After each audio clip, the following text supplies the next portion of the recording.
Le 19 septembre, il y a un peu plus d'un an, la vie de beaucoup de gens a changé à jamais, y compris la mienne. C'est Lila Steins. Son père, Mickey Steins, est le shérif accusé d'avoir tué un juge de sang-froid dans son bureau. Lila s'exprime pour la première fois, plus d'un an après l'assassinat du juge Mullins.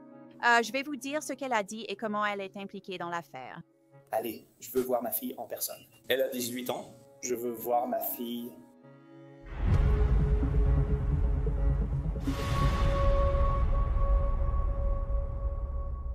Bienvenue sur Crime Fix, je suis Angenette Levy. Vous savez, cela fait plus d'un an que Mickey Steins, le shérif du comté de Letcher dans le Kentucky, a sorti une arme dans le bureau de son ancien ami, le juge Kevin Mullins, et l'a abattu.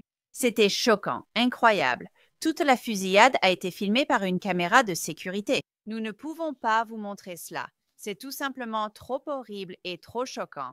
Stein est accusé du meurtre d'un fonctionnaire. Lui et le juge Mullins étaient en fait amis depuis des années, et Steins travaillait pour Mullins en tant qu'huissier. Les deux hommes avaient déjeuné ensemble plus tôt dans la journée et personne n'avait dit que quelque chose n'allait pas.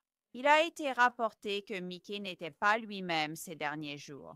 Son avocat, déjà venu sur Crime Fix, a expliqué que Mickey pensait que sa femme et sa fille avaient été enlevées lorsqu'il a tiré sur le juge Mullins. Nous ignorons pourquoi il se sentait ainsi ou ce qui s'est dit dans le bureau du juge Mullins avant la fusillade. Après la garde à vue de Steins, sa paranoïa était évidente. Oh, allez, maintenant je ne dis rien du tout. 2 caméras corporelles de Mickey et un enregistreur numérique sont là. Ça sera... Regarde, je vais te montrer qu'il fonctionne. Regarde. Allez, les gars. Non, regarde. On se connaît depuis longtemps. Ça enregistre celui-là aussi. Clayton a un enregistreur de secours. Oh, allez, les gars. Parti. On ne peut pas parler dans le couloir du tribunal. Oui, il n'y a pas de... Je veux dire, il y a des gens dans cette pièce. Il y a des gens dans cette pièce. On ne peut pas faire ça. Alors, quel est le problème? Je vais en prendre un autre, en mettre un à Mickey, mais je ne peux pas être dans la pièce. Allez, Mickey. Y a-t-il quelqu'un en qui tu as confiance à part nous, avec qui tu préférerais être?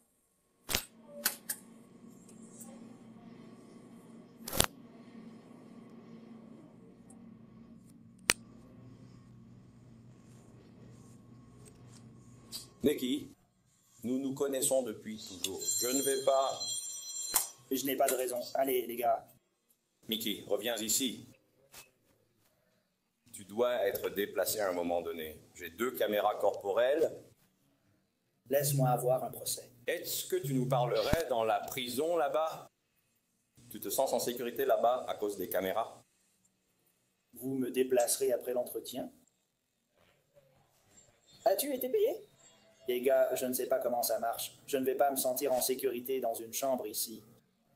On ne va pas te faire de mal. C'est comme Anthony. Je te connais depuis 20 ans. On ne va pas te faire de mal. C'est pour ça qu'on avait 2 caméras corporelles et un tableau numérique en marche. Je te promets, j'ai rien du tout. Je sais, mais c'est pas ça qui nous inquiète. On peut juste pas parler dans le couloir du tribunal. En plus, il y a des gens qui regardent. Faut qu'on aille quelque part dehors. J'ai retourné mes poches.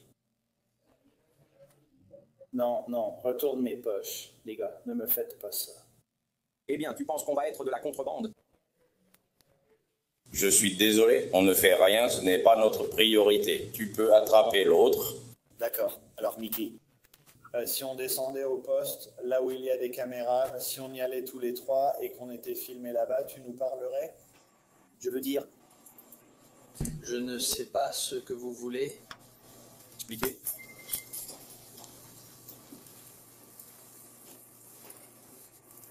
Alors, si nous descendons à la prison... J'ai ma caméra allumée, Blake a sa caméra allumée. Nous allons au conseil de la prison, surveillé en permanence par des caméras. Pourras-tu nous parler et te sentir en sécurité? Non, je ne vais pas me sentir en sécurité. Plus tard dans la vidéo, on parle de la fille de Mickey Steins. Oh, tu veux en parler, Mickey? Tout à l'heure, tu as dit que tu voulais parler. Si tu ne veux pas parler, c'est d'accord. Je ne vais pas te forcer. D'accord? On ne va pas te forcer. Si tu ne veux pas parler, c'est ton droit. Tu n'es pas obligé. Tu sais, t'es le shérif. Tu sais tout autant que nous. D'accord. Mais c'est à toi de décider. Si je peux voir ma fille en personne. Avant que tu partes. Oh, d'accord, si c'est ce que tu veux. À la prison. À la prison? Oui, à la prison, à travers la vitre, au téléphone. Je veux voir ma fille en personne. Et après ça, je te dirai tout. À cette prison, devant les caméras enregistrées en vidéo. Et où est ta fille? Comment fait-on? Où est ta fille? Comment la retrouve-t-on? Elle est à LCC. Elle est à LCC, je veux lui parler. Alors maintenant, Nikki, je voudrais un peu... Pour ta fille. Parlons-en pour ta fille, d'accord? Si elle découvre que son père est arrêté pour avoir tiré sur le juge et qu'elle est au lycée, j'ignorais son âge, elle est donc au lycée en terminale, ça risque d'être dur. Elle voudra me voir. Allez les gars, soyez juste avec moi maintenant, c'est tout. C'est la seule chose à laquelle je veux que vous pensiez. Est-ce qu'elle a 18 ans? Soyez juste avec moi, les gars. Est-ce qu'elle a 18 ans? Soyez juste avec moi maintenant. Non, je te le demande. Allez, je veux voir ma fille en personne. Elle a 18 ans. Je veux voir ma fille. Quel âge a-t-elle? Parce que si. J'ai un enfant, j'ai des petits-enfants. Oui, j'ai 5 petits-enfants. 5 petits-enfants? Écoute, Je veux juste voir ma fille. si elle n'a pas 18 ans, nous demanderons à votre femme, d'accord? Tu sais. Est-ce qu'elle a 18 ans? Christine et Machonabo ont dit qu'elles étaient toutes les deux en route ici. Il y a toutes sortes de gens ici qui courent partout. C'est chaotique. Comment vais-je te raconter ce qui s'est passé? Au juge? Oui, tu sais, Christine Lachana a dit « Ma femme et ma fille sont en route. » Comment vas-tu raconter ce qui s'est passé? Tout le monde fuit, mais c'est chaotique. C'est vrai, je veux juste voir ma fille. Elle a 18 ans, quel âge a-t-elle? Si ta femme est là-bas avec elle et qu'elle n'a pas 18 ans, on peut lui demander, ça va. Mais si elle a 18 ans, on vient juste de demander à ta fille. C'est à elle que je fais référence. Si elle n'a pas 18 ans, on doit demander à ta femme. Si tu penses qu'elles sont dehors? Shauna et Christine ont dit qu'elles étaient en route. Je veux aussi leur parler. Tu veux leur en parler? Appuie sur ce bouton juste là. C'est en train d'enregistrer. Les gars, venez. La femme et la fille de Mickey Steins. Elles étaient en sécurité, personne ne les avait prises. Des rumeurs ont circulé après la fusillade sur le juge Mullins et l'affaire de Mickey Steins, car Steins avait tenté de joindre sa fille depuis le bureau de Mullins. Mais ces rumeurs, elles étaient absolument fausses. Il ne se passait rien entre Lila Steins et le juge Mullins. Maintenant, Lila Steins, elle s'est exprimée publiquement sur TikTok à ce sujet pour la toute première fois. Bonjour à tous, je m'appelle Lila Steins, j'ai 18 ans et je viens du comté de Letcher dans le Kentucky. La plupart d'entre vous me connaissent peut-être et les autres reconnaîtront peut-être mon nom de famille. Le 19 septembre, il y a un peu plus d'un an, la vie de beaucoup de personnes a changé à jamais, y compris la mienne. Je ne vais pas entrer dans les détails, je n'en parlerai pas, mais j'ai juste une question. Vous n'avez vraiment rien de mieux à faire que de rester là à bavarder? Vous prenez ma douleur et vous en faites votre plaisir. Vous prenez nos histoires et vous en faites de grands divertissements, des blagues, et d'ailleurs, vous en faites votre gagne-pain. Depuis quand est-ce que cela est devenu acceptable? Alors, mon conseil à ceux qui font ça, trouvez un travail. Faites quelque chose de significatif de votre vie et contribuez à la société de manière positive. Lila Steins, elle est bouleversée parce que les gens parlent de sa famille et cela l'a beaucoup affectée. Le lendemain de la publication de la vidéo, elle a donné une mise à jour. Je viens ici aujourd'hui pour aborder quelques points concernant la vidéo d'hier. Quand j'ai publié cette vidéo, je n'avais qu'environ 950 abonnés. Je ne pensais pas que ça irait loin. Je me suis dit que des gens de chez moi la verraient, peut-être quelques autres. Et ce serait tout. D'abord, je veux préciser que mes intentions avec cette vidéo étaient bonnes. Beaucoup d'entre vous demandaient « Quelles histoires? Qu'est-ce que tu entends par potin ?» Et ce que je veux dire par là, ce sont les histoires qui ont été inventées à mon sujet et à propos de l'autre personne. Et c'est là que les ragots entrent en jeu. En fait, je ne parlais pas vraiment de la situation ni de ce qui s'était réellement passé, je faisais plutôt référence aux rumeurs qui avaient circulé à mon sujet. Je suis consciente de la gravité et de l'importance de la situation. Je ne parlais pas des actualités ni des réseaux sociaux, je parlais simplement des personnes qui restent chez elles toute la journée derrière un clavier et disent des choses horribles sur mon nom.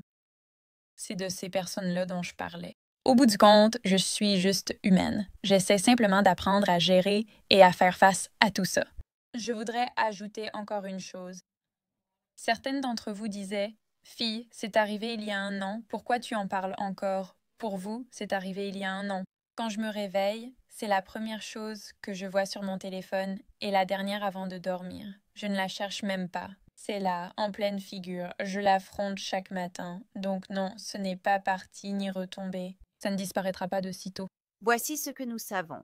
Il n'y avait rien d'inapproprié entre la juge Mullins et Lila. Sabrina Atkins a poursuivi le comté de Letcher et le shérif Steins après avoir été contrainte par l'adjoint Ben Fields à des relations sexuelles sous surveillance système de positionnement global dans le bureau de la juge Mullins. Fields a été condamné. Steins avait été accusé de ne pas avoir correctement formé Fields et avait été entendu sous serment dans le cadre du procès quelques jours plus tôt. Sabrina Atkins a déclaré aux enquêteurs du procureur général du Kentucky qu'il existait des vidéos de Mullins ayant des relations sexuelles avec des femmes.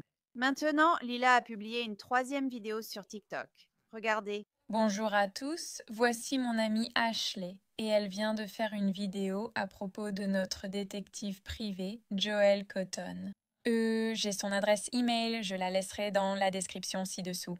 Si vous avez la moindre information concernant la corruption dans ce comté, dans cette petite ville, s'il vous plaît, contactez-le, je vous en prie. Il n'essaie pas seulement d'aider à résoudre la situation qui s'est produite ici, il essaie aussi d'aider Ashley à comprendre ce qui est arrivé à son père il y a des années. Je veux aussi dire que s'il y a quelqu'un qui prétend qu'il se présente de façon mensongère, je peux nommer 2 personnes. Je veux vous dire que ce n'est pas le cas. Il est légitime, il est authentique et il essaie d'aider tout le monde dans ce petit comté. Je souhaite inviter quelqu'un qui, comme moi, a suivi cette affaire de près.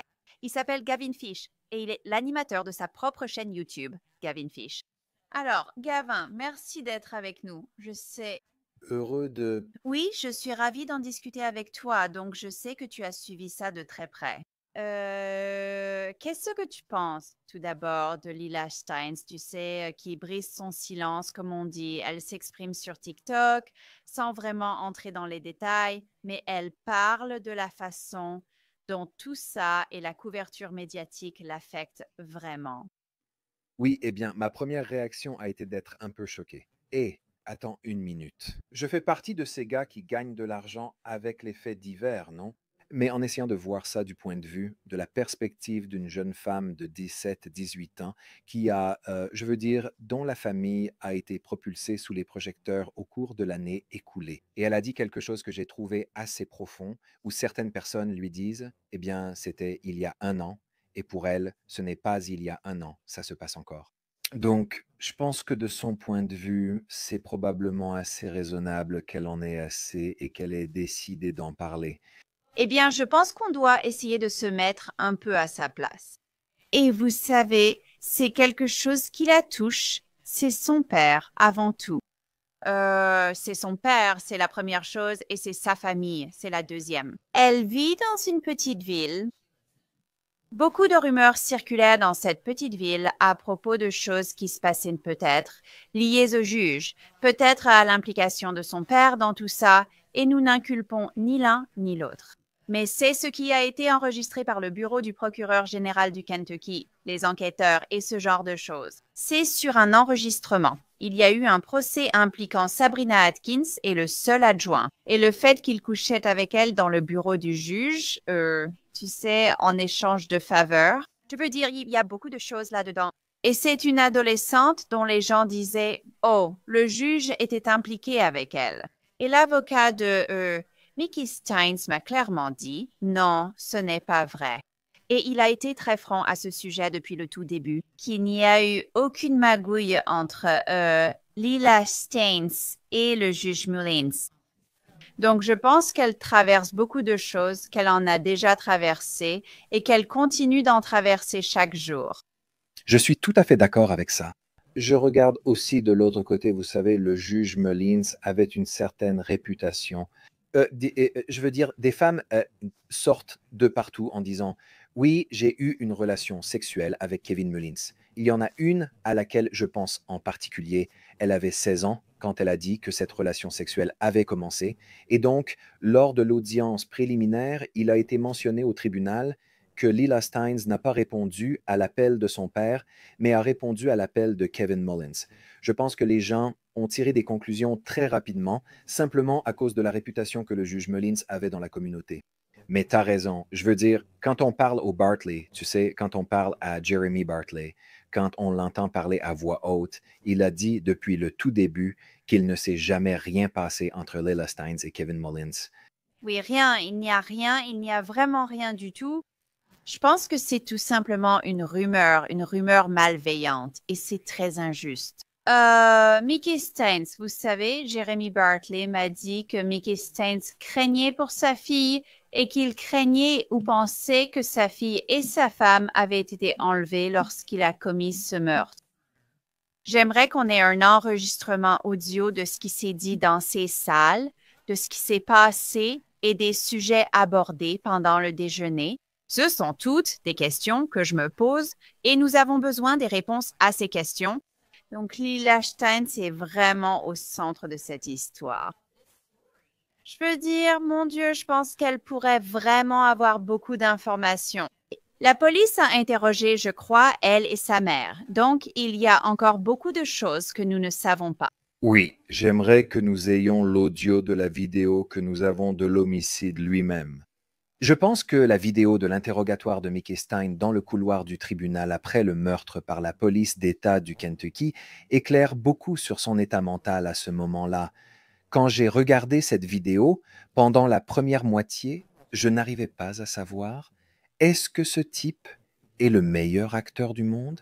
Est-ce qu'il joue vraiment bien la comédie? Comme s'il était en pleine crise psychotique. Ou est-ce qu'il est vraiment, pour moi, quand il a commencé à être emmené dans les escaliers et qu'on a commencé à voir la paranoïa, pour moi, c'était convaincant qu'il y avait eu une rupture psychologique et qu'il ait eu ou non des raisons de croire que sa femme et sa fille étaient en danger de mort. Je pense qu'il le croyait vraiment. Et ça me donne l'impression qu'il a pris la décision de protéger sa famille contre une menace perçue. C'est comme ça que je le ressens. Bouteille, c'est vrai que ça donne cette impression qu'il ne se sent pas en sécurité. Il ne se sent pas en sécurité de leur parler. Elle continue de lui poser des questions, même tout au long du trajet en voiture. Tu sais, Mickey, qu'est-ce que tu veux nous dire? Est-ce qu'il y a quelque chose que tu veux dire? Il est très paranoïaque. Il est vraiment paranoïaque. Je veux dire, c'est fou quand on écoute ça et qu'on regarde ces images. Il a peur et Mark Bartley m'a dit franchement qu'il pensait que sa femme et sa fille avaient été enlevées. Je crois qu'il nous manque une pièce clé du puzzle. Cela te donne-t-il le droit de tirer sur quelqu'un? Ça, c'est au jury d'en décider, tu sais.